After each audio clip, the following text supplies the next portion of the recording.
छोटे से गांव से शुरू होती है जहां आलिया, जिसे सब गोरी कहते हैं, अपने दादा जान के साथ रहती है। गोरी को हमेशा प्रकृति और जानवरों से प्यार रहा है, लेकिन सांपों से उसे बेहद डर लगता था। दादा जान अक्सर सांपों की प्राचीन कहानियां सुनाते, लेकिन गोरी उन पर यकीन नहीं करती थी। एक दिन गोरी अपने दोस्तों के साथ जंगल में जाती है। अचानक उसका सामना एक विशाल काले नाग से होता है। वह डर के मारे कांपने लगती है, लेकिन हैरानी की बात यह होती है कि वह सांप उसे नुकसान नहीं पहुंचाता, बल्कि उसे एक अजीब नजरों से देखता है। गोरी डर कर गांव भाग आती है, लेकिन उस रात वह उसी सांप को अपने सपनों में देखती रहती है। दादा जान को जब इस घटना का पता चलता है, तो वे जमुरद बीबी के पास जाते हैं, जो गांव की सबसे बुद्धिमान महिला मानी जाती हैं। जमुरद बीबी बताती हैं कि ये कोई साधारण सांप नहीं है, बल्कि सदियों पुरानी एक दास्तान के अनुसार यह सांप गोरी से प्रेम करता है।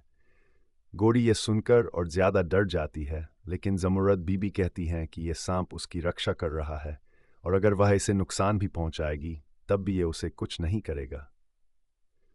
गोरी को यह सब एक कहानी लगती है, लेकिन अगली रात जब वह अपनी खिड़की से बाहर देखती है, तो वही काला नाग उसके घर के पास मौजूद होता है। कहानी में नया मोड़ तब आता है जब रूहान, जो एक जहरीले जानवरों का विशेषज्ञ है, गांव आता है। वह सांपों का अध्ययन कर रहा होता है, और जैसे ही उसे गोरी और काले नाग की कहानी का पता चलता है, वह उस सांप को पकड़ने का फैसला करता है। एक रात रूहान और उसके साथी जंगल में जाल लगाकर सांप को पकड़ लेते हैं, लेकिन जैसे ही वे उसे ले जाने की कोशिश करते हैं, जंगल में अजीब घटनाएं होने लगती हैं। तेज आंधी आ जाती है, और गोरी को महसूस होता है कि सांप उसे मदद के लिए बुला रहा है। वह जंगल की तरफ दौड़ती है और देखती है कि सांप बुरी तरह से घायल हो चुका है।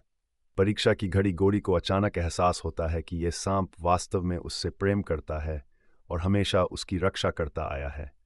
वह रूहान से विनती करती है कि वह उसे आज़ाद कर दे, लेकिन रूहान अपनी जिद पर अड़ा रहता है।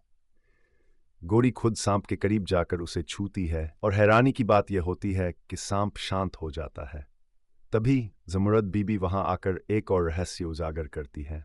ये सांप गोरी के पिछले जन्म से जुड़ा हुआ है। वह बताती है कि कई साल पहले गोरी ने इस सांप की जान बचाई थी, और अब यह जन्मों तक उसकी रक्षा करता रहेगा।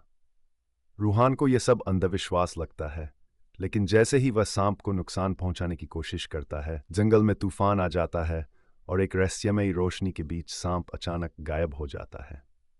एक नई शुरुआत। इस घटना के बाद गोरी को सपनों में वही सांप फिर से दिखता है, लेकिन इस बार वह डरती नहीं, बल्कि एक अजीब सा अपनापन महसूस करती है।